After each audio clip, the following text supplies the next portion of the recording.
Good morning, gentlemen. You listen to the Geared Up podcast. Today is a Tuesday, which means we got an interview. Today's interview is with Mr. C.L. Whiteside.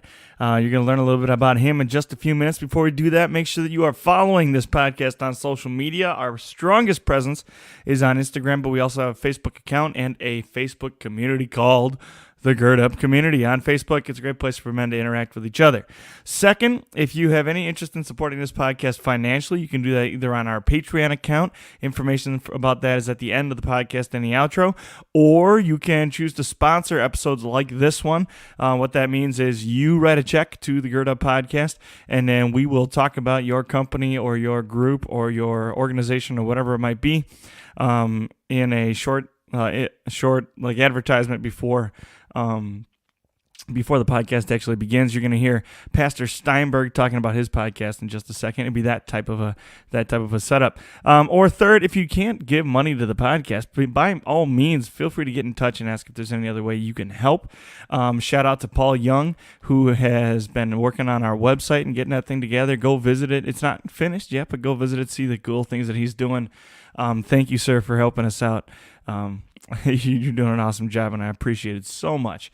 Thank you also to the Ironman of God Conference, who has chosen to support us as well and contribute a little bit. So thank you so much, guys, for the love and support that you're sending in our direction. We're all guys who are headed towards the same heavenly goal and serve the same God and same Master. So the more that we can work together to achieve our purposes as men of God is a good thing. So let's hear from our sponsor and get into the podcast today. Here we go.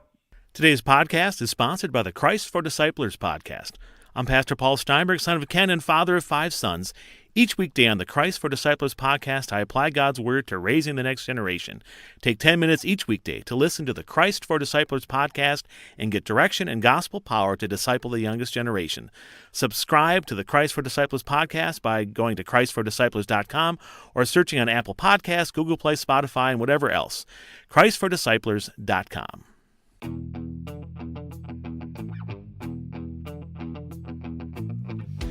You are listening to the Gird Up podcast. To gird up is an ancient way of preparing oneself for hard work or a battle ahead. Our work is to reclaim masculinity in the modern world and to live out our calling as men of God. Here you will find a community of believers working hard to become the men that God created us to be. Now it's time to roll up your sleeves and let's get to work. All right, our guest today is Mr. C.L. Whiteside. What's up, man? What's up? How you doing? I'm good. Good. What does CL stand for? I can't give you the real answer. I'll give what I give most people, and that's champion like Cletus life. Or something, isn't it? Champion life. I don't think you'll be able to guess it. All right. Champion life. Yep. You get to get that. You get like Ron Artest that. Change it. Get it changed. All right. So tell us a little bit about yourself. So born and raised in Milwaukee, Wisconsin. Grew up on around 12th and Capitol. Went to grade school at the Garden Homes Lutheran. That's kind of where I got my foundation. A lot of different opportunities with sports and activities from forensics to handbell, choir. Then went to Wisconsin Lutheran for high school. Did a bunch of sports, got involved in different things there. Then college is UW Stevens Point. All right. Then I started teaching, did some student teaching at Rufus King, Humboldt High School. And then I got my first gig at Atonement Lutheran. And now I'm at Wisconsin Lutheran High School. What's it like to student teach up at King? Is it a good experience or was that? Yeah, it was a very good experience. I mean, King is a different MPS school from the standpoint of they pick and they select the students they want. So they're picking the best kids out of the entire city of Milwaukee. So it's not the typical MPS school. And I know that because my dad taught at Madison High School. And that's a whole nother beast where you got students in the hallway, the tone or the bell is going off and students are walking around, and he was teaching special ed. So it might be a whole nother beast. So King was a good experience, though. All right, sweet. Mm-hmm. So what? Why the Pointers? Why Stevens Point? Well, it was football, and then looking at it from the standpoint of if I stopped playing football, what school would I like the best? And then we had a great recruiter or person in admission advancement named Scott West, who was really about bringing diversity and trying to find good black students or good minority students to come to the school. So it was just a good fit from that standpoint. So I chose Stevens Point. Yeah, it's almost exactly the rationale I had too. Like, if I can't play football anymore, what do I want to do? Mm-hmm. Or like, what will my parents be happy with? Yeah. So I ended up at MLC. It's like, I can play football, and nobody's gonna be like, why is he going there? Yeah. Everybody knows why he's going there. So sweet. So you talk about first let's talk about your book that you just had come out. So you had a book come out. Yep. Go ahead, What do you talk wanna know about about it. Tell me about it. What's it called? So What's it's it about? called- Where it's did it come called from? #Champ Talk. And the idea kind of came from Twitter, with a lot of different things, with hashtags being one of the new things you see on Instagram or Twitter or any type of social media outlet. And it comes from the standpoint of loving quotes and understanding that different quotes can mean different things to different people, but it can resonate and it can be something that you can quickly draw upon and be like, oh yeah, I remember this experience. So it's something that I thought about kind of dealing with some of my roommates and just being in college. Like, all right, I like some of the stuff that I'm tweeting. Some people have given me some feedback. So then I decided, like, I'm going to go ahead and write this book. And each quote or each chapter is probably 2-3 pages long. And it's based off of some quote that I've come up with, original quote. Yeah, and that's one of the things I liked about the book the most, I think, is that they're all attributed to you.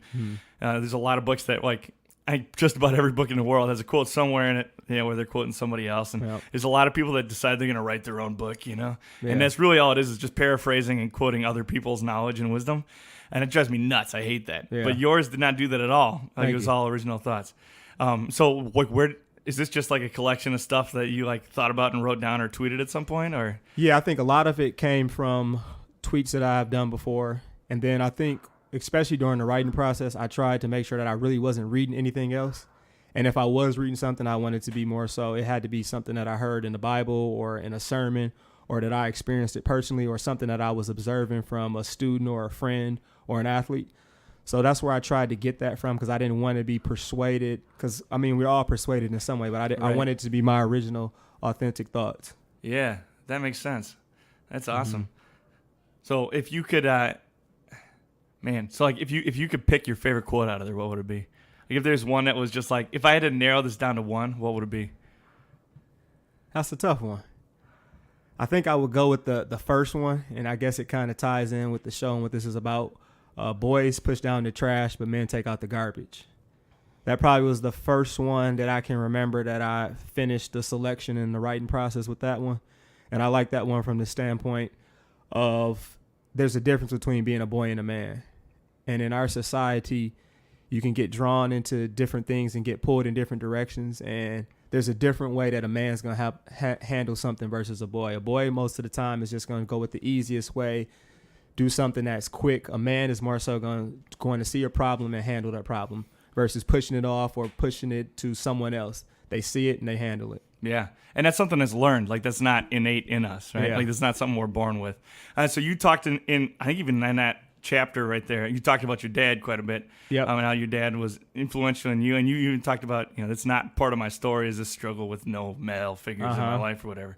It was just the opposite. So yeah, it was. Yeah, you want to talk about your dad a little bit? Yeah, I think, just not only my dad, but he definitely was a major influence. But I definitely had so many mentors from coaches and teachers.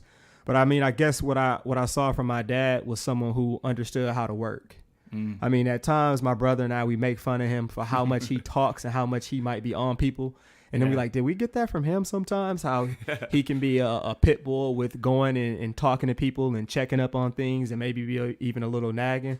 So that's something that we just constantly saw. We saw his work ethic, and then more so his ability to not allow a circumstance to make or break him.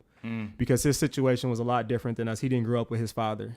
It was just his mother, and he was the oldest of 4 or 5 kids. So he kind of had to be the man of the house pretty early.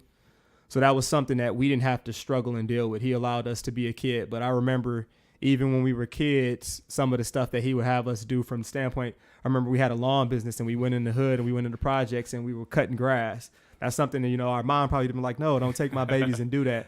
Or he'll tell stories about us climbing and going down the stairs. And that's not something a woman necessarily like, that's not safe. But he was just like, they fall, they're going to be all right. Right. So that's just something that we learned, you gotta go after it. Yeah. Yeah. You said he's a teacher too? Yep. He was a teacher, special education. It takes a special guy to teach special education. He was dealing with especially EBD and LD. So you could be all type of MFers and all type of profanity and just dealing with that and seeing that. So it's a different level of patience. And then some days you're like, man, you're going a little crazy right now. Yeah, so. Absolutely. Cool. So, like within that theme then of manhood being imitated, what do you look for in your mentors? Like, so you say you're looking at these coaches and mentors and different people along the route. What makes a good mentor? Man, I think it's a wide variety. I don't try to look at someone and say, man, I want to be exactly like them. When I look at mentors or the mentors that I have, I see certain things that I can emulate or actually fits my personality and my strengths. So mentors can be, they've been coaches, they've been teachers, they've been people that I've had relationships since a child. I remember like one of my mentors growing up, his name was Mr. Moore, and we would go to card shops and basketball cards, football cards, Pokemon cards. And it's just different things that I could take from them and learn, and just some of the words of wisdom that they gave to me. So, yeah. Well, and then like everybody has a different strength too. Yep. So like if there is no perfect man, then there is nobody we really ought to emulate wholly, right? So, like picking and choosing what they do well, and then speaking to that a little bit too, and like understanding relationships, and also the duality then of having multiple different relationships with different people to kind of lean on them. Yeah. Sweet. Why write a book? I think part of it is I don't necessarily want to go back to school to get a master's or anything. And I do like the self-education and the self-learning, and I need to keep pushing myself and getting out of my comfort zone or expanding that comfort zone. And a book kind of fit along those lines of, all right, you need to do something. And I think if I die today, I still have a book out. I still have some type of lasting impression or some type of legacy for people to understand, like, what was he about? What was he saying? So I think that was one of the major reasons on why I decided to write a book. Yeah. And I thought it could resonate with certain people, or enough people at least. Yeah, absolutely. Well, and it's a form that like it goes, right? Like once it gets out there, you don't know where it's going to go after that. Like whether it's back to half price books and somebody else picks it up or whatever it might be, right? It just goes and goes and goes. Cool. Yeah. Like, how do you? Is it something you just like picked up a computer and started typing, or do you have like a mentor in that kind of a facet too? No, do you have somebody actually, working with you? I think when I first started, it was just I need to get it down. I need to get it down, and I need to just write. And then I started, going on Google Drive and making different folders and start about different categories about how I wanted to break the book up. Talk to a couple different people who were saying, all right, I'll pay me this much and I'll tell you what to do with this book. So I did have an editor. Actually, I had a few people edit the book. I even had one of my former students edit it, which is very cool because he's a genius already, Mason LaMarche. So, and then I actually had another person edit it. Kind of I had to pay and went through the process and then figured it out from there. Well, I'm sure that pays for itself pretty quickly too. Definitely. Yeah. Right. Yeah. Well, it fits with the theme of the book too. I think just making it work, making it happen. Yeah. Like you have a vision of what you want to happen, and you go do it. Mm-hmm. And that's a theme that kept coming back in the quotes too. I think is the idea of struggle. Like if it's going to be worth it, there's going to be some sort of fight to get it. Yes. Right. So you talked about seeing your dad, like keep the wolves away, right? Just like fighting and fighting and fighting to give you guys a better life. Obviously, you're looking to do something similar, right? Yep. But you don't come from the same kind of background that he did because of him. So what are you looking forward to like in the future? Like what's your vision for your legacy here? I guess I would say trying to build as many relationships and connections as I can with different students and just different people in general. People don't really care what you know unless they know that you care about them. So, to me, life is all about relationships and connections. Mm-hmm. So just building those different relationships and connections. And, I know I can learn from people, and then hopefully they can learn something from me or take something. Or sometimes just having a conversation or talking with someone, you learn things about yourself, or certain things start to come up like, all right, this is something that I'm dealing with as well. So more so just trying to, I guess, in a way, be a mentor and then also be a continuous learner. Yeah, and when your book hits that in two different directions too, like you've got people that do know you and are reading the book and are learning from you and building that, but then you're also like you're mentoring mentors then as well on the other side, which is kind of cool. Yep. Yeah. So when you're working with kids, like what's your goal with kids? Are you trying to get them like? Do you have a picture in your mind of what you want those kids? Because you work with high school students, so yes. Do you have a picture of where you're trying to get them? Each student is different and unique. I guess the big thing is just trying to find some type of common ground with them and let them know if I'm not the person that you can talk to or that you can go to, there's someone out here. And sometimes a lot of students I see think that they can do things by themselves. And it's like no one has gotten anywhere in their life by themselves. Mm-hmm. Even Jesus took help. Right. And that's just something. Or you have students who only want help. And it's trying to get them to understand, all right, you got to do some things on your own and you got to push through it. And it's got to be a little bit of grind. It's got to be a little struggle. And that's okay. And getting them to understand that failure is just part of the process. And at the same time, success is a scary thing, too, because I know I've had to be humbled because at times I felt I was invincible, or you get a little arrogant with that. So my big thing with students is just trying to build some relationship and connection and then seeing, all right, where do you want to go from here, and allowing them to dictate where that relationship goes, where that connection goes, and how do they necessarily want to use me. Yeah. Well, and the reality is, like, if you spent your entire life getting beat down, right, like, the success is an unknown. It's terrifying, right? It's like it's opening a door to something you don't know. And there are times where our kids just don't want to go through that door, which is bizarre to think about, but it's true. Mm-hmm. It's true. So how do you go about building those relationships with kids? I mean, it can be as simple as, hey, did you see the game yesterday? To noticing something that they're wearing, to I know some of the music that they listen to. They might ask me about songs. I mean, just the fact that I probably smile a lot, that makes me approachable, and being a little younger, that helps out too. So it's pretty much anything that I can possibly use. It's not really a struggle. It's something that just kind of naturally happens where I can find some type of connection or some common ground with them. When a student just like stonewalls you, like flusters you can't get to them, like what's your do you have like a game plan as far as like how to get to them? I'll probably make fun of the fact that they have that stonewall or that look. All right. And kind of leave them alone and then go touch base with them another time. Like, hey, what's up? Are you okay? Is everything all right? Or, hey, do you need a hug? That's something that usually gets students to at least crack a smile to be like, leave me alone. Don't touch me. Yeah. Yeah. Yeah. That's one of my favorite. That's with middle school students especially. Like the more they hate on you, the more you know they love you. Yep.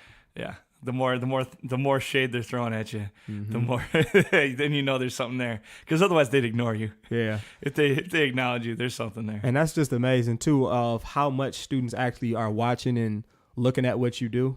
Mm-hmm. I mean, sometimes students will comment on something that I put on social media, a picture. Hey, did you go here, or did this happen in your life?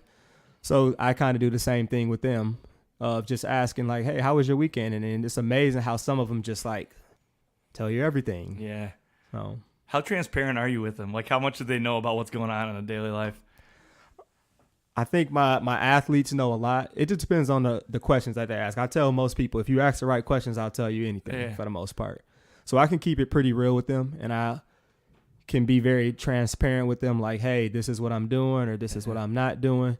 And I think that kind of helps me out as a man too, because if I can't tell them, then I probably shouldn't be doing it. Yeah, that's true. So that kind of helps me and acts as a curb. Yeah. Yeah, I had a kid after school today who was like, Mr. U, I heard you drink beer. I was like, yes, I do. Yes, I do. And he looked at me funny. I was like, I'm legal age. You got a problem with it? Yeah.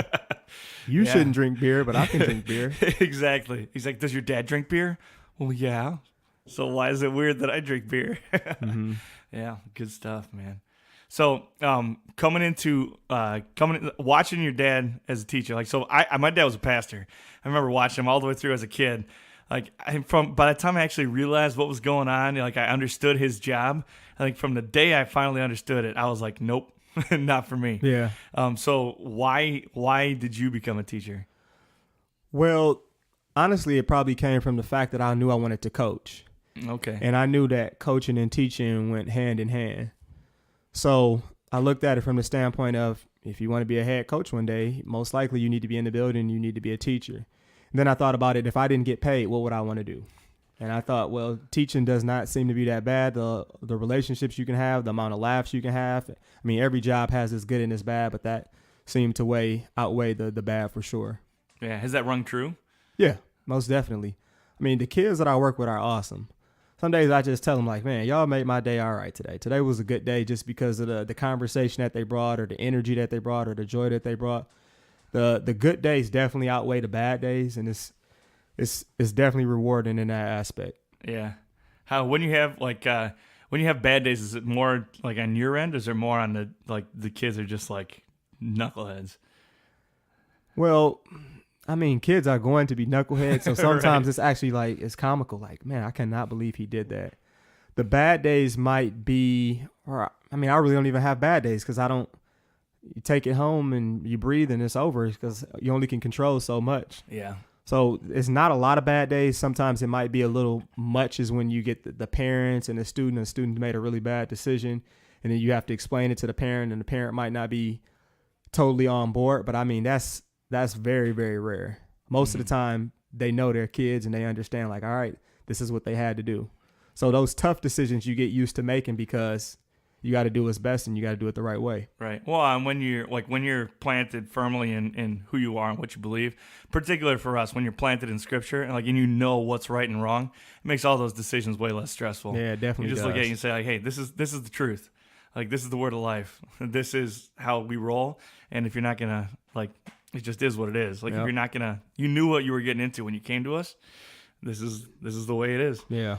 Yeah. Yeah. Well, and understanding that too, and saying, like, I have a firm grasp on what I believe, and because this is what I believe, this is what I expect of you, and being able to communicate that. How much do you interact with parents? I think and probably once a day, a parent is calling about something. It might be, why did a student get a detention? To they need help on their math. Can you help them find a tutor? So, I mean, the parent interactions, everything isn't heavy, but there's usually a parent interaction each and every day. Yeah. Is that like a joy of the job, or is that a drag? Most of the parents are good, but sometimes it can be a little drag, and it's like, dude, have your kid handle this. You cannot do everything for your kid. Your kid is 15, 16, 17 years old now. You got to let them figure this out a little bit. And then sometimes it's actually a legit reason. Some parents I don't mind, but some parents it's kind of like, man, let me run out of the room quick. Slip out the back door. Yeah. Yeah. Yeah. You gotta wear like a cowbell or something so they know when you're coming. Yep. When people put bells on their cats, you know. Uh-huh. There are a couple parents I wish I could put an ankle bracelet on them with bells. Yeah. So get out of the way. Anyway, I probably shouldn't have said that, but it's true. Everybody knows it's real. So when you got kids coming in, what are some markers of kids? Let's start with the negatives at first. What do you see in kids where you just look at them and you're like, yeah, this is going to be a problem? Are there markers of kids, you see them and you know this is going to be a struggle, or they're going to face some failure? Are there any characteristics you see that just... You mean as far as making it in school? Well, or school or life, there's any, because you work with big, large numbers of kids who are in, not all of them are in make it or break it situations, right? But to be able to see their long-term success, are there any markers that you're like, no, that's a red flag? Yeah, I think the biggest thing is when they don't take ownership and they are quick to blame, or they are quick to make excuses, and it's never their fault. It's either the teacher's fault or one of their peers' fault. That's a big time red flag. And they are kind of arrogant, like, oh, I'm going to be doing this and I'm going to do this. And it's like, why do you think you're going to do that? This doesn't happen just because you talk about it. Like, what are you doing? What are you doing to prepare to be this person that you're talking about? I think that's a big red flag. And then another red flag is kind of those students who I know they portray something that they're not on social media. And they have to be this big, bad, tough person, and they hide behind the screen, and they're all of a sudden they're tough and they're talking completely different than if you saw them and you had a conversation. Another one is if they can't keep friends and you just look at it and you say, why? What's the problem? Well, they don't like me. Why don't they like you? I don't know. And it's like, you don't even know. This is a miscommunication. This is something that can easily be fixed, but sometimes people want to be isolated and they kind of want to be by themselves. So that can be kind of a red flag as well. Yeah, it's a self-fulfilling prophecy. Yep. Yeah. Yeah, so when you see those kids that are playing it big online, is it something they're doing intentionally? Do they realize they're doing it? Or is it some of them have been brainwashed to think that's how you handle situations and how you do things. So they think that someone said something about me or someone was sneak dissing me, so I need to go and respond. And I'm just like, how do you even know that person was talking about you? I just know. Sneak diss. I'm like, oh no. Did they at you? Did they put your name in this, your screen name? No, I just know. I'm like, that's not a good reason. So just trying to get them to understand that most bad things aren't necessarily about you. Like I tell them all the time, like when I walk into a store and I see someone looking at me, I can have a choice to be like, man, they probably think I'm really good looking or handsome. Or I can think to myself, that person thinks I'm on steal. I said, you need more to make these assumptions that you're making, and you can definitely put a positive spin on it if you want. Yeah, absolutely. Well, sometimes just asking those simple questions like, hey, is this going to make it better? Yeah. Or is this, so you want things to change, right? Like you don't like it the way it is. You're complaining about it. Is this going to make it better? Or is this not, like, is this going to make it worse? Yeah, that's definitely And right. like actually thinking through what this decision's going to do. Yeah. Yeah. And just putting it back on them. Like you control the situation. Yep. Control what you can control. The other person can't control what you're thinking, what you're saying, like what you do, unless you let them. Like you can let them in and you can say, do whatever you want with me, pull the strings, right? Or you can just sit back and be like, you don't have any control over me. And they're probably going to stop messing with you after that. Like they're not going to mess with you anymore because it's no fun. Like that's how I saw a statistic a couple of months ago. It was saying that like most bullying programs that in schools don't start until October because they have no issues with bullying. Like most schools with big bullying problems don't have a single issue with bullying through like August and September. Yeah. Because the bullies are just like picking their marks. Right? They're like literally scouting the territory. And this is from kindergarten on. Mm-hmm. Like they're scouting out and figuring out which kids are isolated, which kids are the weak ones. Which kids are protected, which ones don't have any friends, and then they start like picking, right? Yeah, that's interesting. Yeah, it's nuts. But then like when you that's what they're looking for is kids that are always like pointing the finger and isolated and saying like I don't have any friends. Like that's just like right there. You're not to get into the asking for it or whatever, but like you're like waving your arms and saying, hey, I'm the one over here. Like. Come mess with me. Yeah, I definitely had a student like that where he was in the weight room and he's flexing and he's acting all macho and saying he can do a 50 to 100 push-ups. And I'm just like, you asking for it right now. So one day in class, he goes to do his push-ups, and after 20 seconds doing push-ups, he stops and some of the kids started making fun of him. And I had to stop the class and like, hey, this is not bullying. This is him talking a lot of trash. Exactly. And now one of his boys is calling him out for it. This is not that serious. He is not getting bullied. This is... Yep. You pushed it to the limit. So if you don't want to have that happen, then don't talk trash. There's a big difference. Like that, kids and people in general, like don't realize that you don't have to talk if you do it. Like you don't have to talk about it. So if you want to lift all the, like if you want to talk about how strong you are, go put the weight on the bar and move it around. Yep. Like then you don't have to talk. There's gonna be a lot. Then like because if you're talking about it, everybody's gonna be talking about he talks about it, and then at best you're cocky, right? But if you just go do it and everybody's watching you do it, and you just like look around a room and somebody say something, all of a sudden they're talking about you and talking about how strong you are. Mm-hmm. Like they're not talking about how you talk about how strong you are. You know about that life, don't you? See, that's the thing is I'm stronger than the average man. But I'm not, like, when I'm around strong men, I am nothing. It is levels to it. Oh, yeah. Like, when I go down to Animal House and lift, like, I'm short, which is, like, I'm not short, but I'll go over there. I'm short, fat, and ugly, right? Compared to everybody else in the room.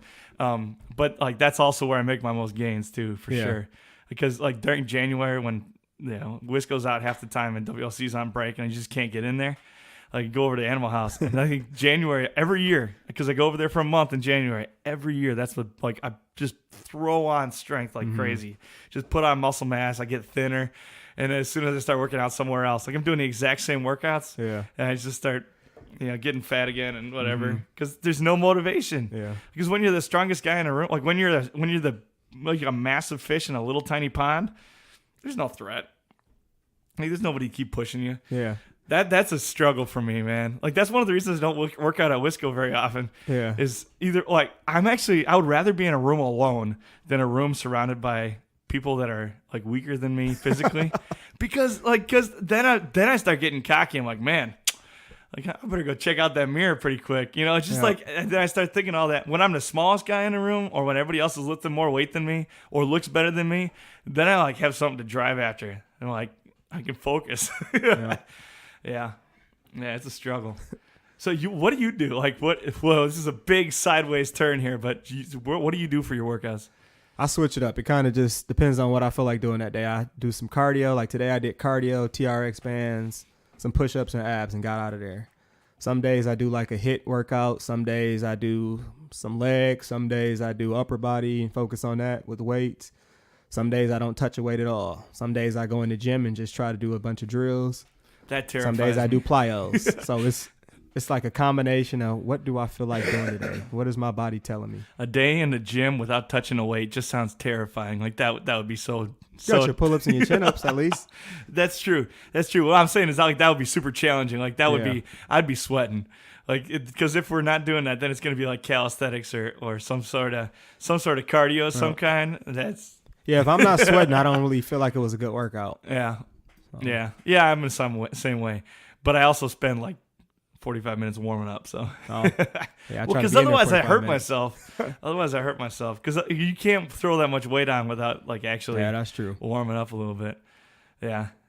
So is do true. you work out alone mostly? Yep. Usually, I mean, Would you rather have a partner, or do you just like love working out alone? man, I like working out alone because I can just go whenever. Like sometimes people like, I want to work out with you, and I'm just like, I don't know when I feel like working out because I might just randomly go on a Saturday or Sunday, and I don't have time to be waiting around. Or sometimes after school, like today, I had to just sit down for 15 minutes. Like I need to decompress, and then I just went in there. So the last time I worked out and had a great workout partner probably was college. So Yeah, well, teammates always make good workout partners because you got the same goals in mind. Like you're at least running the same path. yeah, Teammates always make the best workouts. yeah. I see. I struggle with that too. Like I think I like the idea of having a workout partner, like a lifting buddy. But I talk too much. Like I don't. When I don't lift with anybody, I barely talk at all. Like I just go in there and I get after it.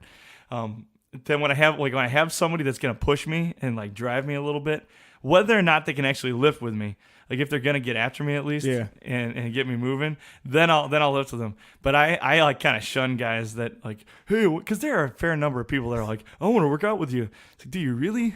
Yeah. Do you really? You want to talk or you want to work out? Yeah, exactly. Or like when we get in there, are you gonna start just like doing your own thing because like, well, I can't lift what you lift. It's like, well, why do you want to work out with me? Yeah. You know, like, well, you go too hard. Yeah, those always crack me up. He worked at quit, and my roomie over there worked out with me one time. He's not gonna like that I'm talking trash about him, but he worked out with me one time. I would have loved to see that. He was saying he went like 2 weeks. He couldn't move his arms, and he had to direct the next day. And he was like directing like this. He couldn't move his arms. That's right. He didn't listen to the podcast, so he'll never know. Yeah. Yeah. Aaron Jensen. You better not tell him I was talking about him on a podcast. Oh yeah. Anyway. Yeah. So like, what are do you have like goals set out for you, or just like staying in shape? Yeah, just staying in shape. Want to look good in the mirror. I always had this dream of possibly being an underwear model, but There you go. Still got time, just want to man. look good. Just want to look Still good. got time. I hear it's easy to be an over 50 underwear model. Oh, really? Yeah. You just got to get a little salt and pepper in there. And Yeah. that's what I hear. Like a second career. When you get tired of working with kids. Well, Yeah. yeah, just stay fit and stay healthy, though. I would never be an underwear model. Oh, man. I could be like a plus size underwear model. Do they have that for men? I haven't seen those. Those would be like the XXX. Super hairy plus size underwear model. I'm sure that there's got to be some. We're getting into weird territory Yeah. here. Yeah. Anyway. Yeah, so if you couldn't teach, like if teaching ended tomorrow, what would you do? Does coaching count? Okay. Well, if you, but it's hard to coach full time. Like it's hard to find a gig where you can Yeah. just coach full time. I would almost say something like a trainer because I do enjoy the health field and the fitness world. That's probably the first thing that comes to mind. Other than that, I'm not sure. Yeah. I'm not sure. Yeah. You thought about that? I have thought about that. I thought, well, like I like to think I'd be like I'd go buy a fish or go work on a fishing boat in Alaska or something like that. But I think that would only last for a little while. Mm-hmm. Because like I am a little bit of an introvert. Like I like being like I don't mind being alone. But I think if I went out there and like actually got out to the middle of nowhere, I'd be great for about 6 months, and I'd get stir crazy. I'd be like, I need some people around. Yeah. I just need some people around. So I don't know if I ever like handle like if my call got cut or something like that, I could work in the lumberyard at Menards or something. Uh-huh. And I don't know. See, that's the thing is like it almost doesn't even matter what the ministry is. Like if I get to work with people and work with kids, Like that's it. Yeah. Right. And so like I've been involved with marching band, and like that's not one of my great passions in life. But like, I get to work with kids. I get to be super intense while I do it. Yeah. You know, and everybody's like, when you're just super intense in normal daily life, people look at you like you're nuts. But when there's like an objective ahead of you, like, I'm gonna make you a better marcher. Like, we're gonna teach you how to tackle. Yeah. You can be as intense as you want, and it's like, we're trying to make you better. Like, we're trying to keep you from getting hurt on the football field. Yep. Like, it's excusable, which is a little bit sad that you have to be able to excuse it. But I don't know. I don't know. You're a pretty intense guy. I pick and choose. Right. Well, in your moments, right? Yep. So like when you're coaching or when. Yeah. So sometimes I got to be the good guy. Sometimes I get to be the bad guy. Bad guy's more fun sometimes. Yeah. Sometimes it is. Sometimes. But I can't fake my bad guy stuff. Like, sometimes they might do something that's ridiculously stupid, and I just got to laugh. Like, man. Now you still got to go run, though, but that was pretty dumb. But go ahead and do a couple suicides. Yeah. My students will laugh sometimes. Like, I'll be laying into a kid, and then somebody will walk into the room like, hey, and go right back to lay. It's just like that, like, because sometimes that's just what they need, right? Not always. Not always. Yeah. Man, I don't know what I would do. I'd get bored real fast. I don't know. I'd get into trouble probably too. Yeah. Yeah. I wouldn't have to walk the line quite like I do. I don't know, man. I would love to coach full time. I think that's the working man's dream, right? Mm-hmm. So just coach full time. I don't know, man. Yeah, I would love to just coach football. Set up and do practice plans. Get the weightlifting already. Yep.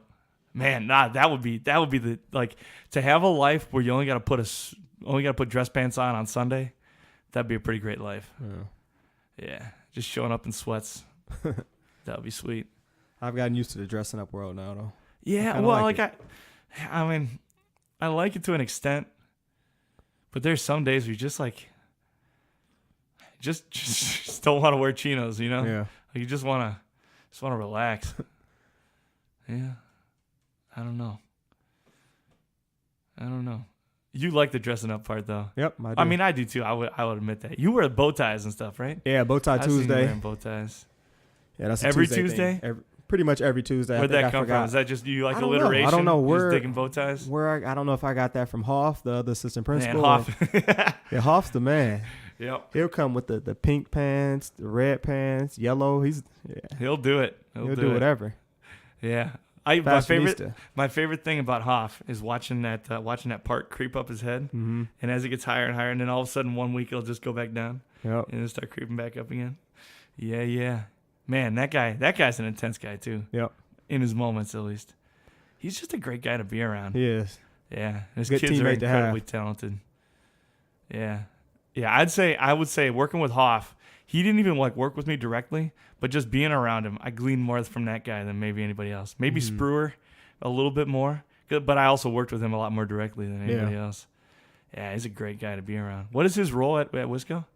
He's the assistant principal. And you're also an assistant principal. Yeah, so he handles usually sophomores and seniors. I have freshmen and juniors, and then there's a bunch of things we just end up tag teaming, or this happened, or we got to be a counselor. One of us will just take it, or sometimes if it's big, both of us will. Yeah, sweet. So do you guys like move up through the ranks with the kids, or do you alternate every year? We just stay with that group. Okay, so like when they're freshmen, you have them until they're seniors. Yep. All right. So I you got think that's big time how it works. relationship. I think that's how it works. Yeah. We'll find out next year, right? Find out next year. So how this is your first year as an assistant principal, right? Yep. Okay, so we'll see how but I bet those relationships just build like crazy. Do you still teach? Yeah, I still teach 2 PE classes. All right. So that's a good switch up and change of pace, because I get to know a different group of students in a different way. Do you have kids that just won't do anything? No, actually I don't. Okay. I think that sophomore year is the year where they still are young enough where they don't care. They don't mind getting sweaty. They don't mind getting after it. So most of the time, I don't have to say anything to them about moving and being physically active.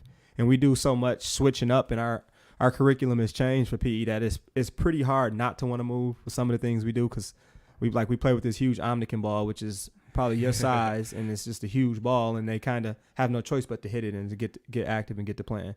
So the curriculum has probably changed from what most people thought or think of PE.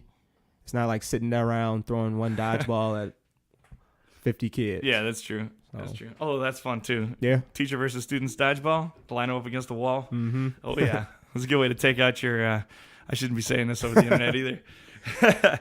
But yeah, you're right. PE has changed a ton. I think it's going in the right direction too. Just like, I mean, it's not so much about. Do you guys like test their fitness or anything? We do a little bit, but it's more so for them to see where they're at. Right. And compare it to like, all right, this is what the state or the standards say you should be at. Mm-hmm. And then more so looking at the progress they can make over their time with this. Well, and if the goal is to turn the accountability back to them, right? Like it's your responsibility to stay healthy. It's your job to be fit. So like if we're doing that, then like force them to do push-ups every day or whatever. Not like 20 push-ups. They should be doing that. But, you know, like force them to do some of the crazy stuff that you hear about in gym class is not helping them get, you know, to where they need to be either. So just providing them an opportunity to experience different things and like get used to moving around and find something that they enjoy. Mm-hmm. I feel like that's a more influential experience than anything else either. Have you heard about this? I think it's Buena Vista, California. Like in the 60s, they had this crazy like boys phy ed program. Have you heard about this thing? So they were like doing like they were doing like Marine Corps style obstacle courses, and they were doing like gymnastics and all that kind of stuff from I think it was 6th grade through 12th grade, and they like every single one of the guys at this school was like low body fat, just like tall, lean, and handsome, you know, some really crazy stuff. And they were talking about like they were showing videos where these guys are like, you know, those. I don't know what to call them, parallel bars, and you just like walk along the parallel bars. Yeah, I know what you're talking about. Every single member of the class can just like go across it, right? Like, and what age did they start? Like, what's that? What age did they start at? I think he said they started in 6th grade, and it was required curriculum from 6th grade through 12th grade. And so it wasn't like one of those things where like the kids that wanted to do it signed up for it. Like it was all the boys in the school district did it. It just had these phenomenal results. Mm-hmm. And I don't know if that's the answer. Yeah. But just like getting. I think though there's a lot of places that don't do anything physical with kids. Yeah, and they need so to what do do you something. expect from them? Yeah. And then like on the flip side, we forget that. I mean, high school students too, but particular middle school kids, we forget that they're kids. Yeah. You know, because they're starting to take on some of those grown-up responsibilities, and they're kind of having like they've got the maturity to be able to discuss some of this stuff. And we forget that they're still just kids. Yeah.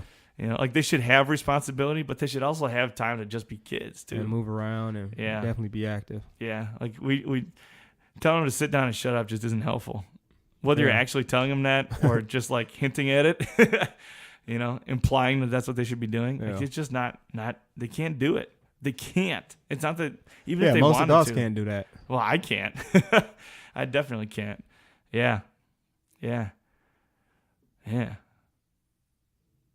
Good stuff, man. Outside of school, what do you do outside of school? Outside of school, and writing books and working out. Man, I love to go to different restaurants. So I guess I'm kind of a foodie. Milwaukee has a lot of good places. Yeah. So I check out a bunch of different restaurants, movies, read, got different books, a lot of different stuff with coaching or philosophy or psychology. Yeah. I love to watch sports, primarily football and basketball. And then, eating's a big one. Oh yeah. Just What's if your I can diet get some look time like? to breathe.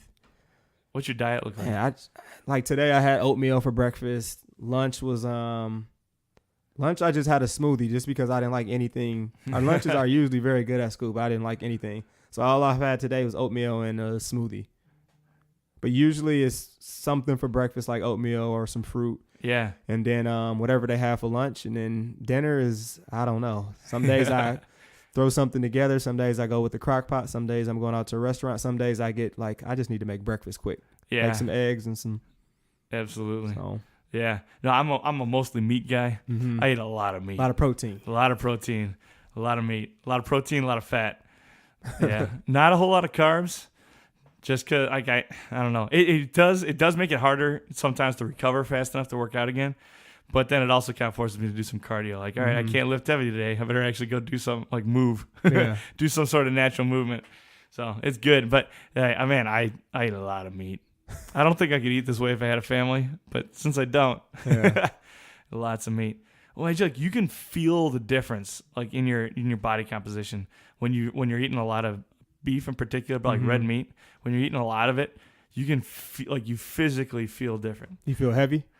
No, like feel good. Oh, You're like I wouldn't say lighter, but like you've just like it's hard to describe. It's like a natural strength. yeah. Like when you're taking creatine supplements and all that kind of stuff, you know, like you hold in your water, like you feel good, you get a good pump. It's a little bit different when it's coming from a natural source all the time. Like when you're getting that naturally all the time. Yeah. Like you can, I feel a difference even in like my ability to for everything from stamina to just like I feel like a man. You know, like you can.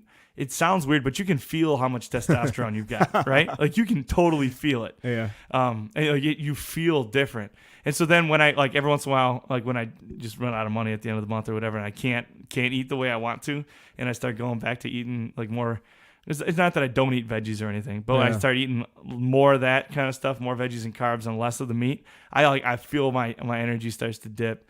Like I'm not as strong. Oh, wow. Legitimately, I'm not as strong. Okay. I got some buddies that are like Olympic weightlifting type guys, and they always go, "Oh, you need the carbs." It's like, no, you need the carbs so that you can heal up fast enough so that you can go back and get on the weight again. Hey, I don't have that pressure. I can like if I'm not feeling strong one day, I can push it off a day because I don't have a deadline to meet. And so, like, actually, I think that's one of the reasons I've gotten as much stronger as I have quickly is that I give myself the time to rest. You know, like if you don't give yourself time to rest, you're just not going to get stronger. Yeah. So I heard the concept of grease in the groove, and I really like that idea. Like when you have a screen door that's stuck or something like that, like you don't just put grease, you know, in the slot and let it be.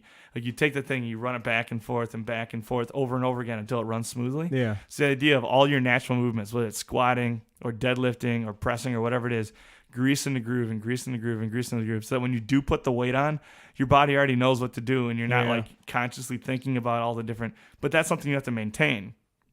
Like in your brain, you don't have to sit there and say, keep your elbow down, push your chest up, squeeze your shoulder blades. Like if you're thinking about all that, you're going to screw something up, right? So then greasing that groove and giving yourself the opportunity to just, you know, get it right the first time. And that good technique makes you a hell of a lot stronger too. Yep. Yeah. That's something we try to use with our athletes a lot. Yeah. It's amazing how many, like, you got to get down on the squat, and I can't squat. Like, just do it with no weight. Start adding right. Yeah, there's no I can't. Like your knees bend. Yeah. You're just doing it wrong. So taking the time to get it right.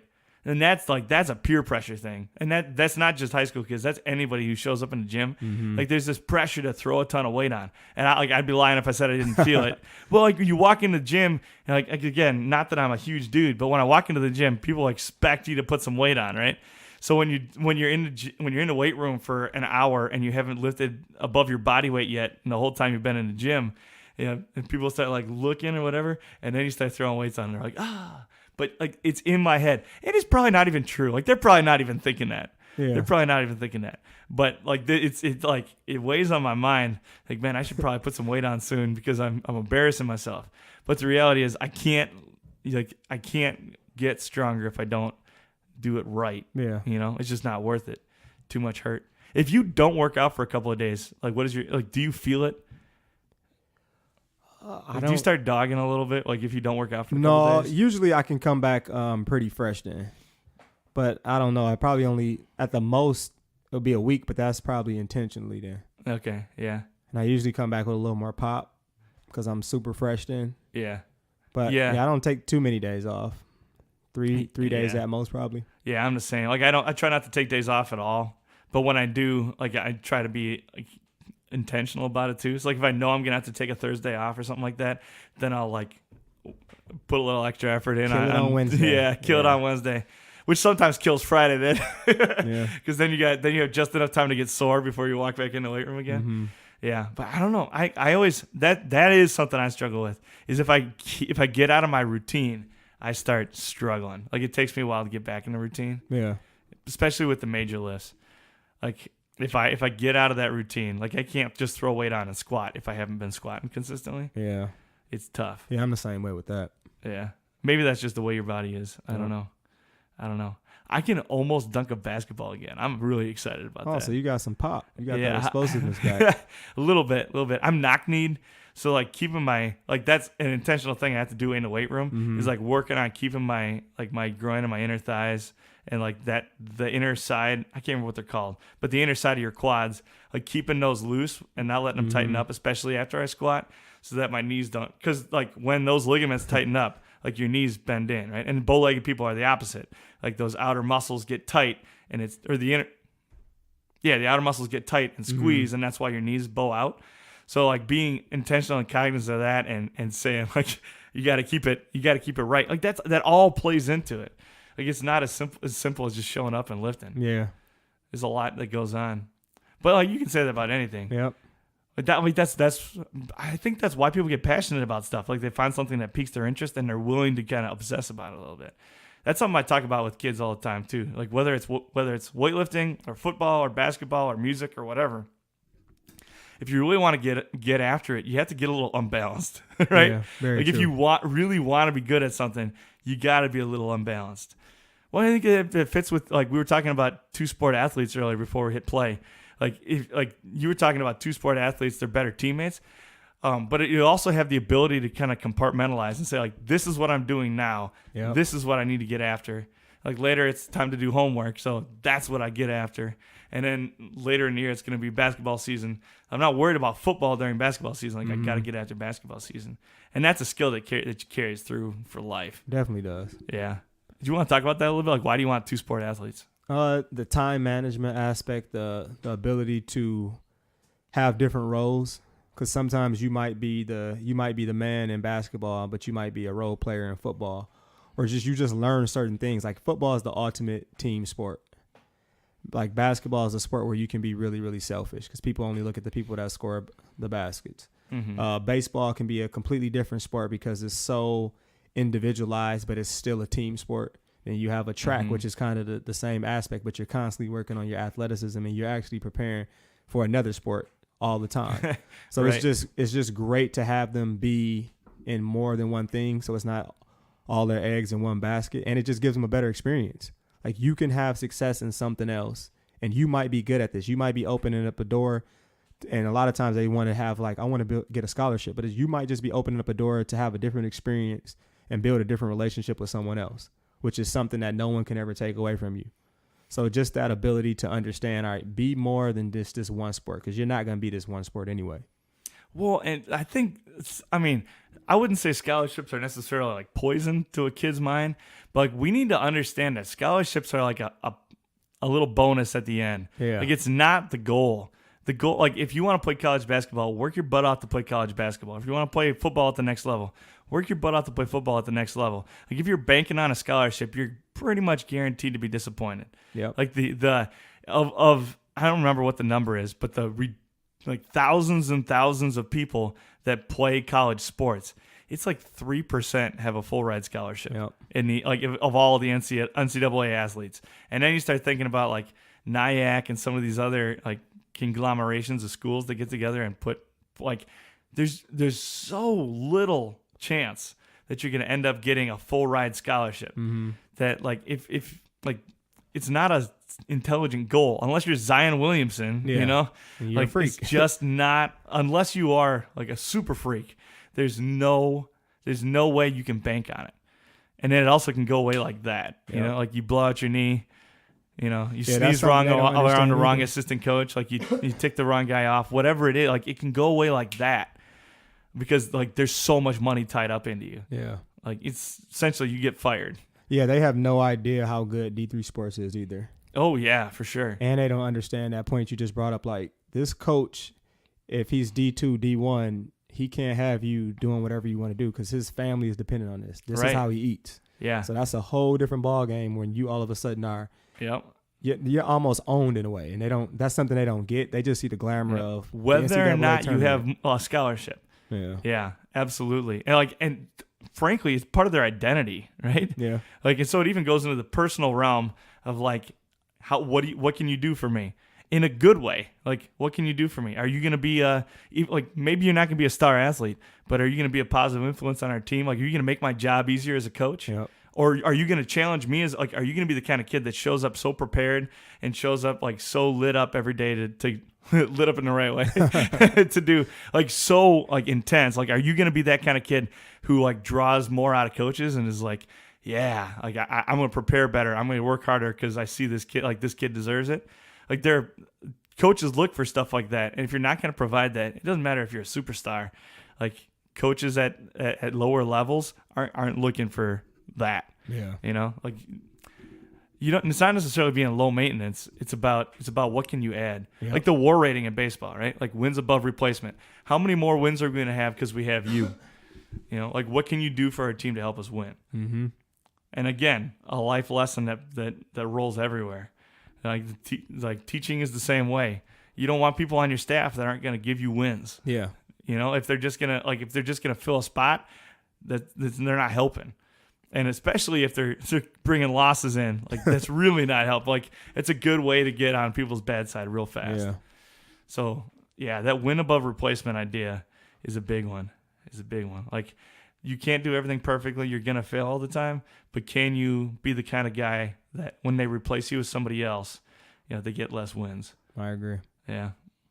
What about this idea of I heard somebody say they were talking about parenting, but I think it fits in any category of life. But they were talking about the idea of working yourself out of a job. So like if you're a teacher, by the time your class is done with you, you should be. So I'm a first and second grade teacher. So by the end of the school year, I should be out of a job. Like those second graders shouldn't. If I keep teaching them second grade stuff, it's just obsolete. It shouldn't matter, right? Mm-hmm. Like that's what a good second grade teacher does. So then as a coach, like if your quarterback still needs you to do everything for him, like and prepare him and do all that kind of stuff at the end of his high school career, you failed as a coach, right? So working yourself out of a job, and it's obvious with parents, right? Like if they have to move back into your basement, Yeah. What do you think about that? I think that's a good concept, and I think that if you can push, because I think it is that you want to take the training wheels off, and you want to get them to a point where they can function on their own. I think it is a little harder because sometimes kids don't know that they don't know. And just as a teacher or a coach, you're always going to know way more than them, even though they might not think that. So from the standpoint of, can you get them to that next level? Definitely. But when I look at it, it's like, well, in a way, you don't necessarily need me, but I still can help you, if that makes sense. I still can be a mentor. I still can be a teacher. I still can help you develop and still can help you learn. Yeah, well, and the ability to tactfully be able to demonstrate to kids that they have more to learn, like that's a gift. To be able to show like a young mind that they don't know it all and they do need guidance without like crushing their spirit. Yeah, that's a fine line to walk. That's a gift. Yeah. For sure. All right. So we got two big questions I ask every guest. First one, if you could go back and talk to your 18-year-old self for like 5 minutes, what would you tell him? What I would tell myself is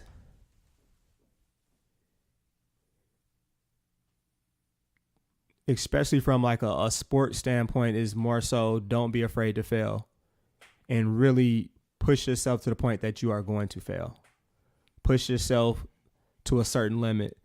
And I definitely probably would have worked on different things, just a little different. Like I would have worked more on shooting. I would have worked more on ball handling and doing this thing. So just kind of understanding what I should be working on and then understanding don't be afraid of failure. And from the standpoint of you can do things and you can push it to a limit. And what you do is sometimes is you put a coach or whoever you're working with in a position where they say, all right, I got to let this person do that or I got to change.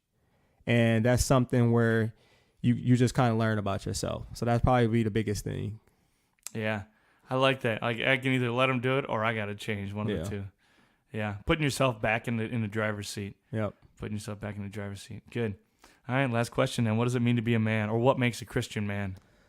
I think a Christian man is just understanding that you can only be a man through the cross of Christ and understanding what God has done for you. Every man is created with something great inside of him, but at the same time, every man has flaws. And being humble and having humility to understand that the greatness and the great things that you can do doesn't come from you, it comes from God, and allowing him to be your source of strength. And I think the big thing about being a man, and especially a Christian man, is the ability to use those talents and those strengths that you have to stand up for God, despite the fact that you might be standing alone. Because I think in our society, there are so many different wrong ways you can go, and there might be only one correct or right way. So being a man is about using what God has given you to lead and to stand up and to be willing to sometimes stand by yourself. And when you get to a certain level, you can have influence, and eventually people will see what you did was right, and more so giving God the glory. So really focusing on the will of God and leading in that way. Yeah. Yeah. Well, I would even push that further and say, like, to be able to build relationships, particularly with other men, where you don't ever have to stand alone, right? Yeah. Like if we're all grounded in Scripture, and like if my brothers are just as intent on being men of God as I am, then in theory, at least, right? I won't ever truly be standing alone because I've got these other guys with me. Like they've got me, they back me up too. Good. So like, how do you develop that in yourself then? Like, what are you doing to make that happen? I would say it's a kind of a constant struggle and a battle, but it's more so trying to surround yourself with people who are like-minded in that regards. I think that the things that I try to watch and listen to play a huge part, from the different podcasts, from listening to this to listen to a podcast with Pastor Stein, to the different things that I read, to some days, all right, today can't be a music day when I'm going to work. I need to make sure that I'm listening and focusing on something else, and the things that I watch, and then the big things that I read, from the Bible to different books. Yeah. So what does your Bible reading look like? So that's something that fluctuates a lot. I have the Bible app. I usually check out a verse every day. There are sometimes I go through spurts where all right, I'm gonna memorize these passages. Sometimes I have spurts where I don't know, maybe a conversation that I have with a student or a friend or someone will spark me to get into the word and to look up different things, or I'm preparing for a devotion or preparing for a chapel. So it's really up and down, and it fluctuates a lot. It depends on just kind of what I'm hearing and what I'm seeing. I don't really have a set routine besides the Bible passage of the day that I have on the Bible app. Yeah. That makes sense. Do you have like a time of day that you do it? First thing when I wake up for the Bible app.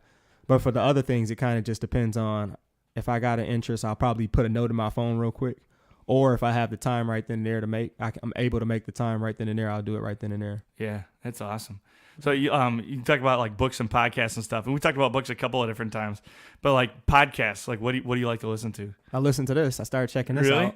Yep. Good. That makes me happy. That makes me smile.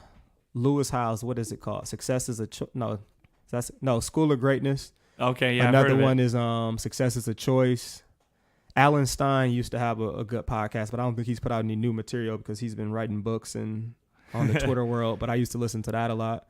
And then I listened to, I don't think it's necessarily, I wouldn't call it a podcast in a way. St. Marcus has some type of app that I listen to. I listen to Pastor Stein's sermons a lot. Yeah. Yeah. He's awesome at what he does. He's got a Christ for Disciplers podcast that he does every morning. Mm-hmm. It's meant for like parents and teachers, like people that work with kids. I listen to that every single day. Cool. That's good to know. Yeah.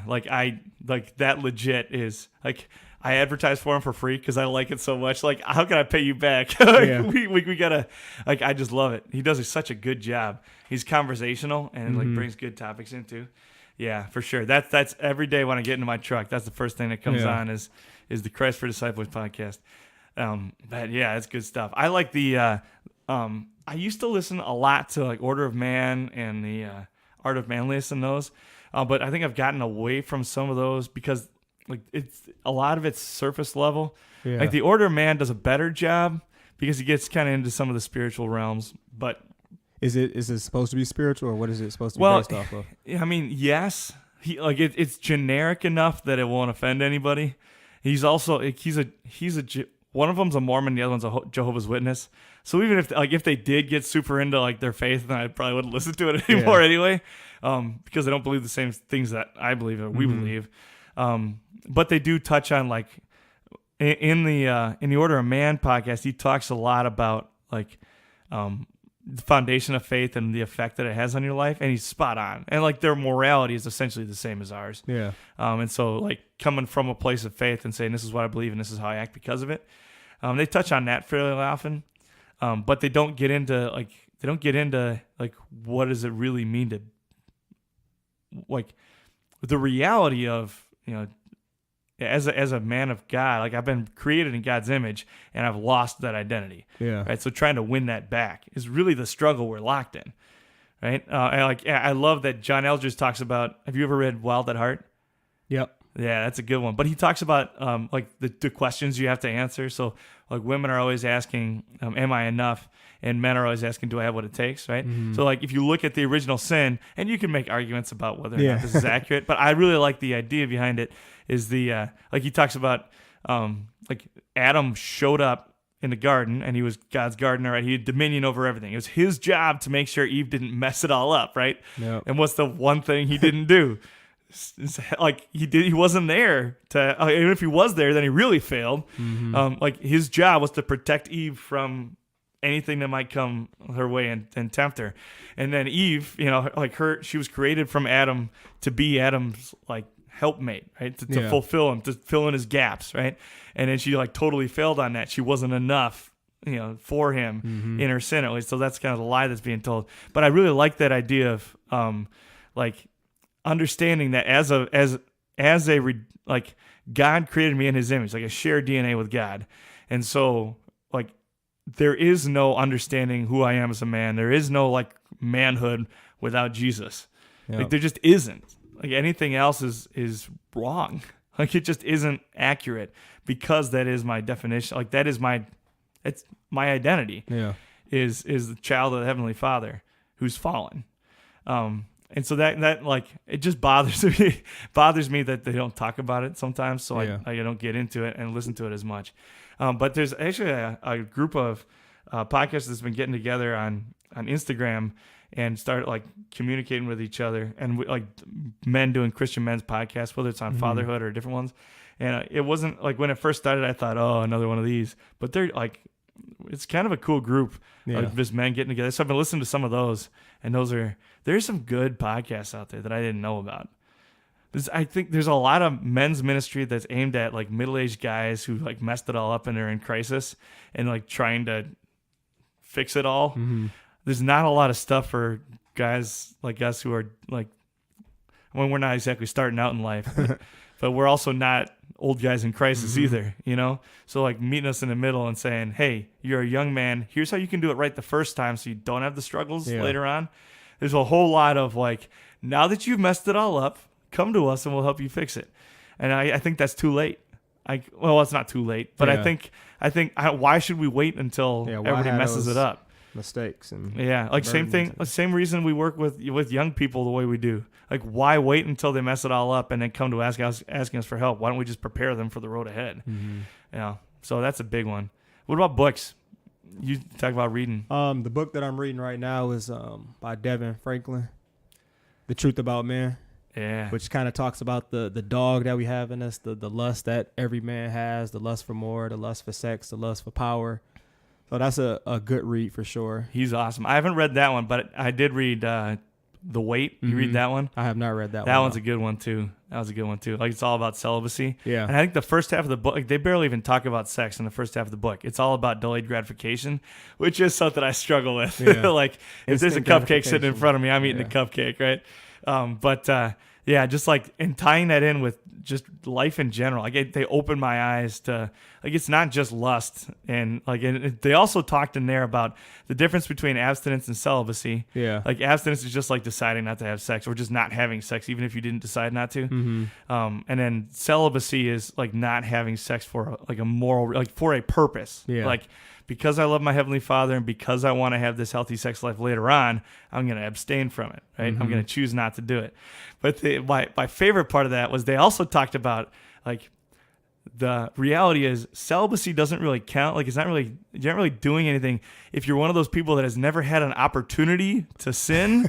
Like, if you've never been in a position where it was actually an option to have premarital sex, then are you really being celibate, or are you just sitting at home watching TV? Well, you could go get prostitutes or something, so I guess.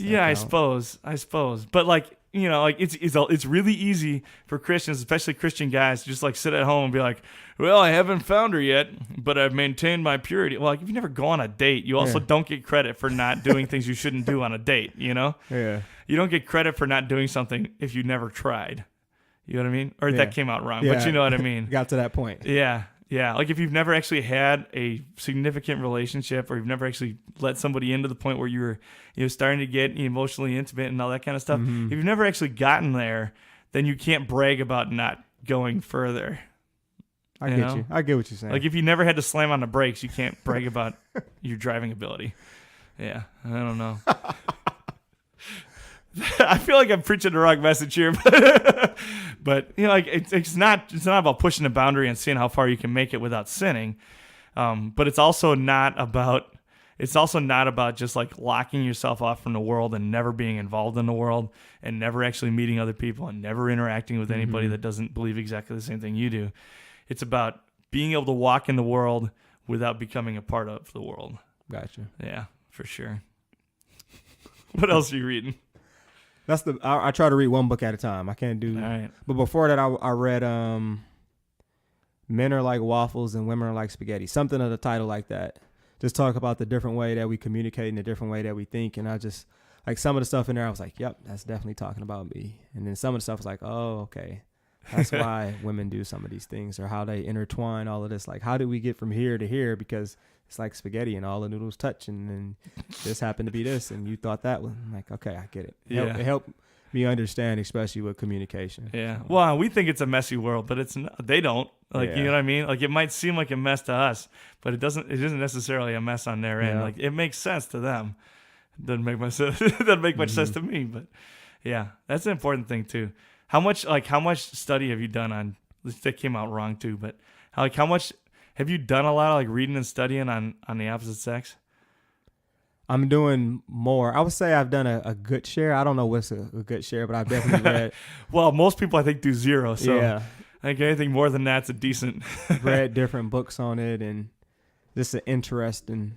It is interesting dynamic to try to figure out. Like forget about romantic relationships for a second. Like just daily life goes easier when you can kind of step back and say.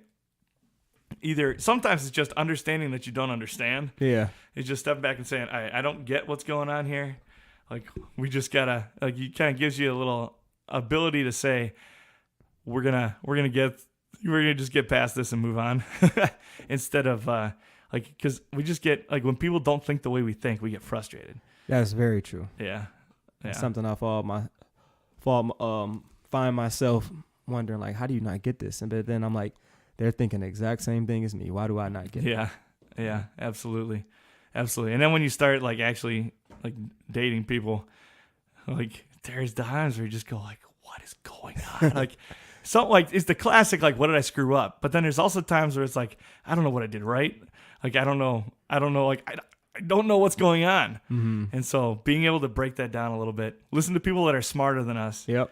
That's really what books are. It's just the collective knowledge of thousands of men over thousands of years. See the mistakes they made. Try not to make all of them. Yeah, absolutely. I like the rule, and it gets mentioned on here all the time because it is a good rule of the 5 people you spend the most time with. There's nothing wrong with spending a whole lot of time with Thoreau, right? That can be one of the people you spend the most time with. It shouldn't be the only person you spend any time with, but getting into his brain and reading some of that. I love C.S. Lewis. I love Stephen Mansfield. I can honestly say they've had a tremendous effect on who I am and what I'm becoming. And they're men I've never met and probably never will meet. Yep. What did you read from C.S. Lewis? C.S. Lewis? Oh, man. My favorite one that I read it. So it's one of those books that I never have a copy of it on my shelf because I keep giving it away.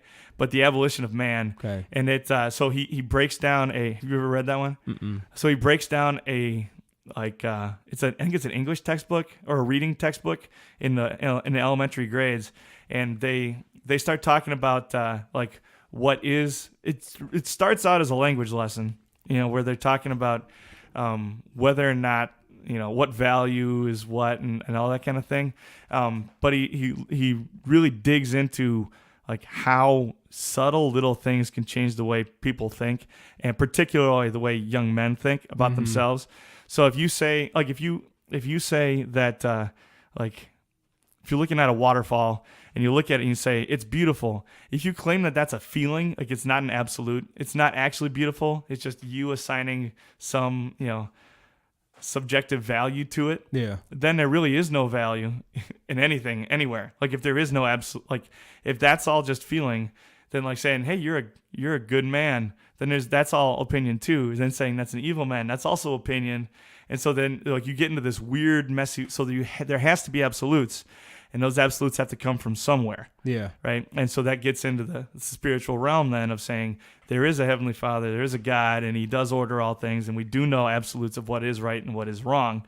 And so when it seems innocent, like when you've got a 7-year-old sitting in front of you and you say, nope, it's not really beautiful. We just feel that it's beautiful. You're actually preaching a much larger and much more dangerous message than you realize. And so the idea of like, it's similar to the everybody tells their kids, if you don't have anything nice to say, don't say anything at all. Well, then we're training our kids to be passive, right? Like we're training them to be nice all the time. And nice isn't a biblical concept. Nice isn't something that we're supposed to be. We're supposed to be kind and gentle and self-controlled and patient and faithful. But nice is not one of the, like nice is a passive verb. Like if you're being nice, it's totally passive. Yeah. Whereas being kind, sometimes you can't be nice and kind at the same time. Sometimes the kind thing to do is tell somebody they got something between their teeth. Whereas the nice thing to do is just ignore it, right? Yeah. And so understanding the difference and understanding whether it's explicit or not, understanding what we're teaching our kids is huge. What's the name of it? The Abolition of Man. Okay. I have to put that on my list. Yeah, it's a good one. But then also like the Screw Tape Letters, and like, cause I don't know, like the God gave that man a gift. I think that's why I like him so much. It's like he thinks about things. It logically makes sense to me when I read it, but I would have never thought about it that way. So like, there's a line in the Screw Tape Letters that like gets quoted all the time, but it's just, especially in context of the book, it's just unbelievable. Where it's a demon talking to like he's mentoring another demon. And he says, from the command, so from Satan, our policy for now is to conceal ourselves. So the idea of like the best way to tempt somebody is to make them think they're not being tempted, right? Like if they don't even know we're here, then we can't be dangerous. Like that's the Christian life right there. Like that's the struggle. Am I really being tempted or not? Like if I don't even know if I'm being tempted or that's the easiest way to fall is when you don't even know the temptation is there. So, like, I agree with that. That kind of stuff that C.S. Lewis writes about it, just mind blowing. Well, and then like the Chronicles of Narnia, even I'm nerding out a little bit, but like the scene where Lucy meets Aslan for the first time, like they haven't met him, but they've heard all about him, and so Aslan comes walking into camp, and she sees this wild lion, and he's wild, right? He's not a tame lion, and Lucy asks Mr. Beaver, like, is he good? And he says, oh, he's good. He's dangerous. But he's good. And that idea of like, that's the way we ought to be. Like you can be good without being, pale and plastic and nah, there's a lot of people in the world that are just trying to get by being nice. Yeah. But there's no danger to them at all. Like, I think we think of danger as a negative thing, but like the classic, who would you rather walk down an alley with? Like, he could be big and scary, but if he can't handle himself in a fight, like if he's never been punched in the face, you don't want to walk, like that's not the guy you're going to pick to walk down the alley with. Yeah. And so the reality of danger being a good thing, like if somebody comes bursting into your house in the middle of the night, you looking for a nice guy or you're looking for somebody who's dangerous but good? Yeah. That's real life.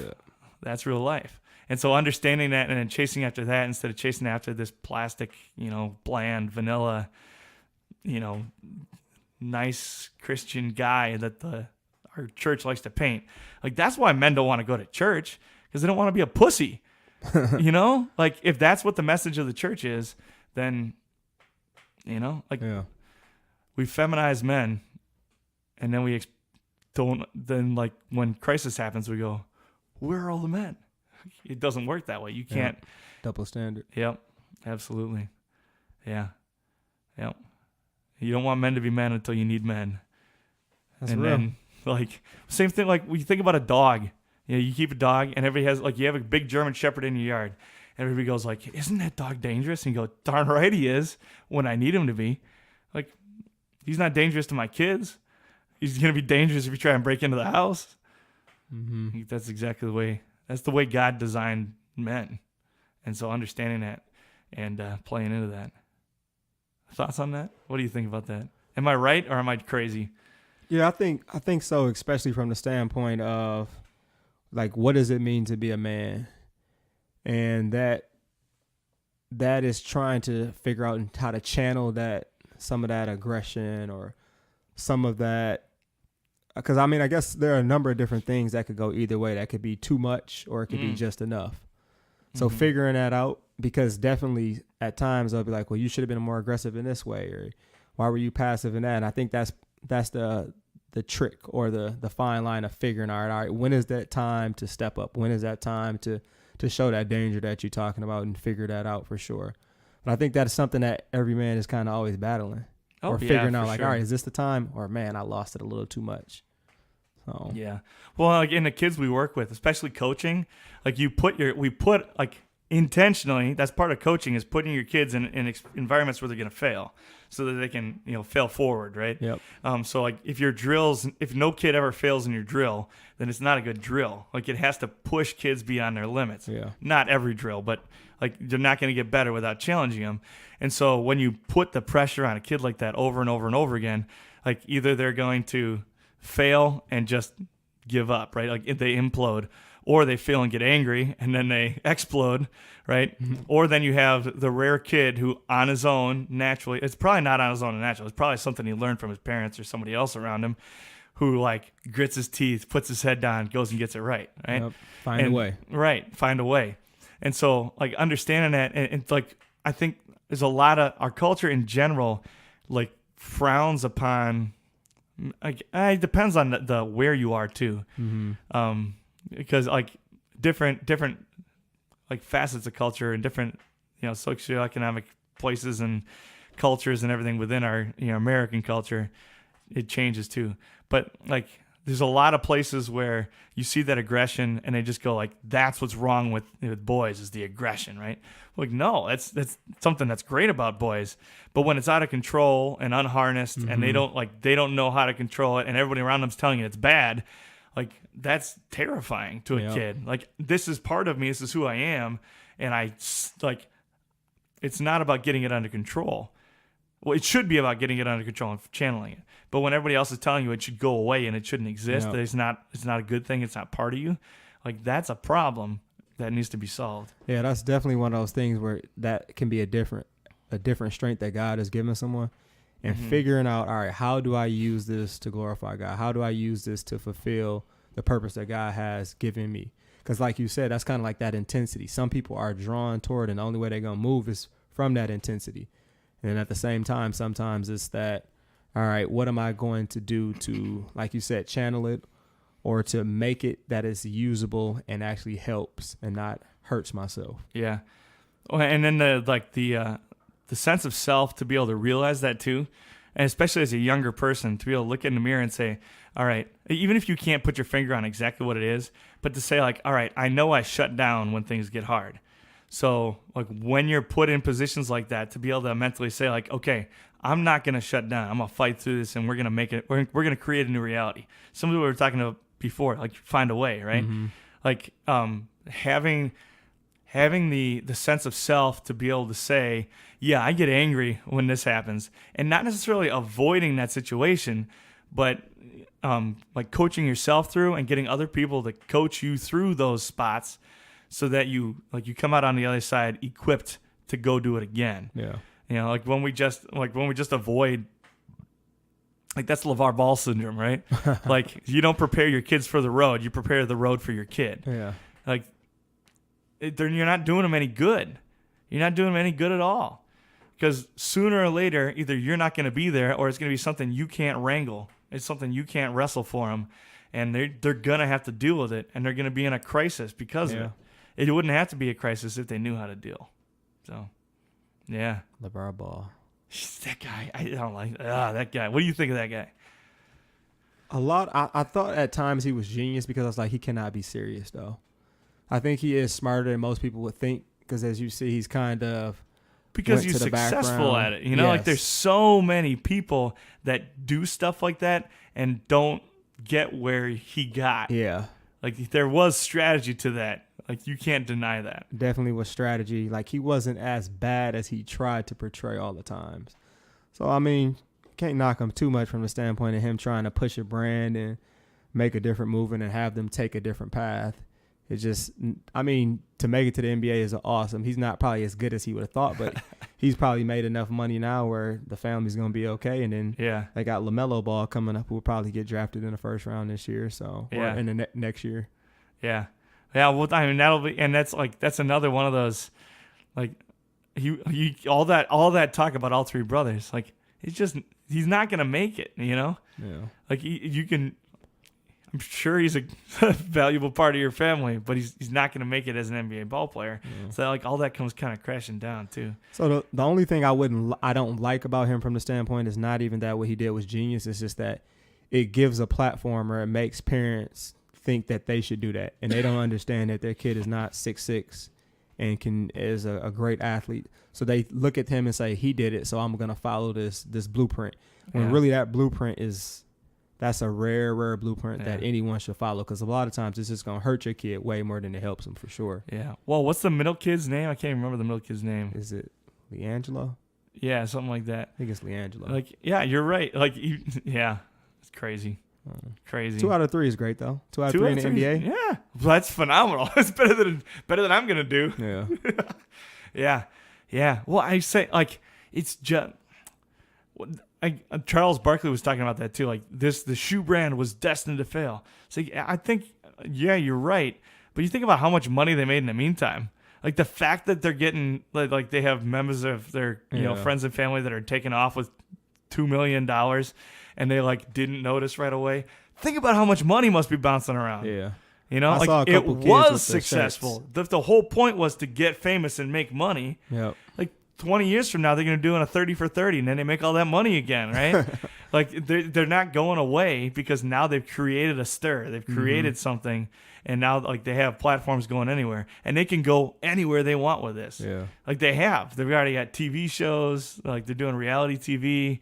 Like think about how often he shows up to commentate on stuff that isn't related to the Ball family now. Like when some kid shows up, like when Stephon Marbury was talking about bringing back the Starburys and stuff like that, who'd they go talk to?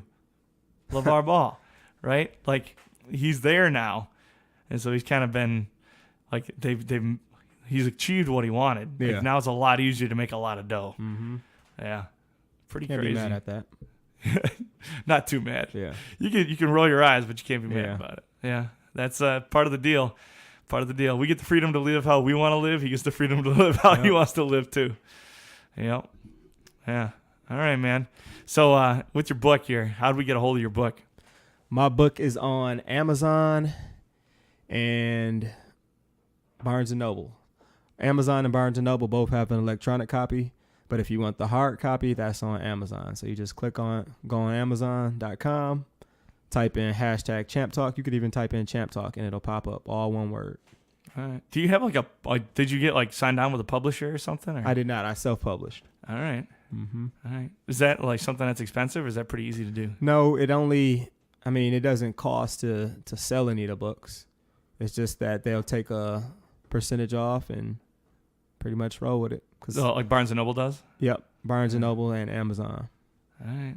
So do they have rights to it at all, or you own all the rights? I know I definitely do for the electronic copy, because that's where it gets a little weird, because you got ISBN numbers. Oh, okay, yeah. So Amazon gives you an ISBN number for the hard copy, but I bought an ISBN number for the electric copy or e-file, ebook. Right. Well, would you say you grew through this experience? I think you probably say you did, right? Yeah, definitely. How so? Patience, just from the standpoint of, all right, I said I was going to do it and I did it. So that's just, and then you also become more aware of your thoughts and some of the things that you're thinking. I mean, your thoughts and feelings change all the time, but this is something where you can be like, all right, for the most part, most of the things that I wrote down, I still believe, or is still who I am at the core. So it just kind of helps you know yourself better as a person, know what you think, know what you feel, where you're getting your source of information from. Is there anything in there that maybe you don't want to explore this? Is there anything there that you're like, man, I could have, like, yeah, that's not. Well, the one of the things I thought about, I can still go back and change some things too if I want.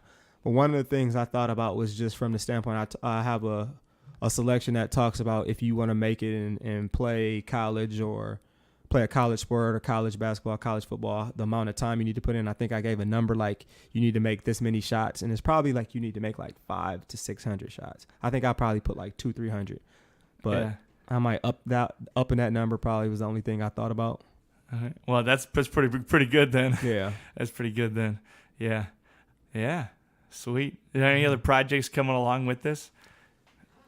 No. Every once in a while, I'll give like a little talk, or someone will ask me to come speak about the book or break down some of the things that I shared in there and kind of touch upon. All right. So what's next? I don't know. You don't know? I've already thought about writing another book. All right. What would that be about? More so coaching and the different myths and joys and almost like kind of a little bit of a comedy, but kind of a little bit of realization of who I am and who the average coach is and who the average athlete is. Yeah. Because a lot of times we think we're a lot better than what we are.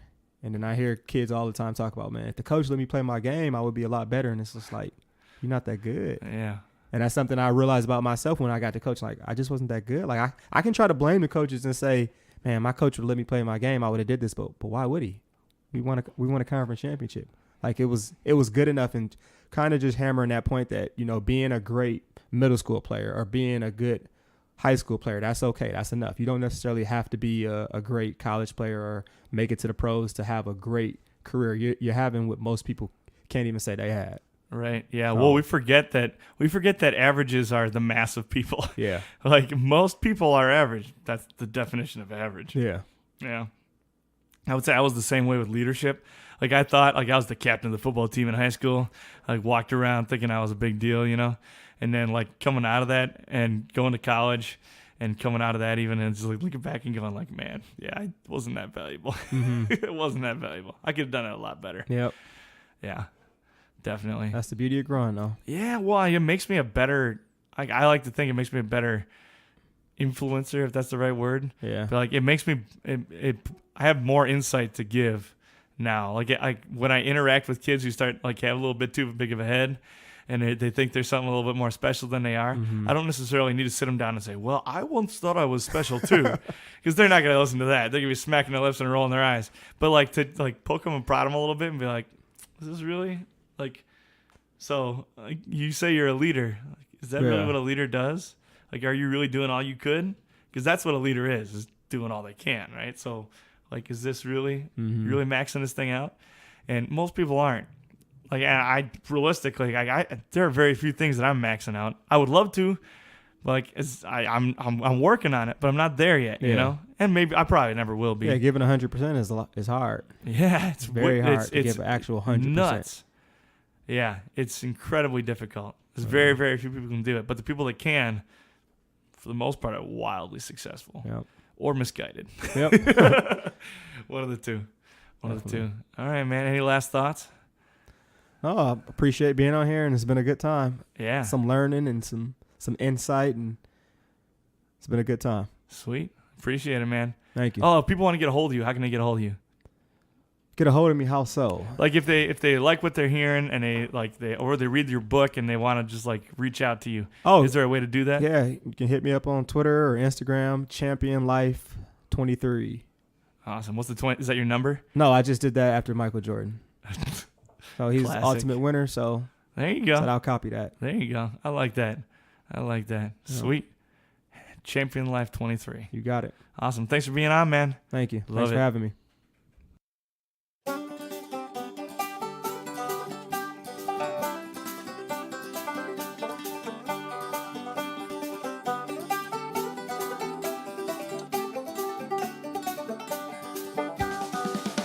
Thank you for listening to the Gird Up Podcast. If you like what you're hearing on our podcast, make sure you're sharing it with friends and family, men in your life who you think need to hear our message. You can find us on social media, on Facebook under the Gird Up Podcast, and there's a Gird Up community as well there where you can interact with other men on the journey toward Christian manhood.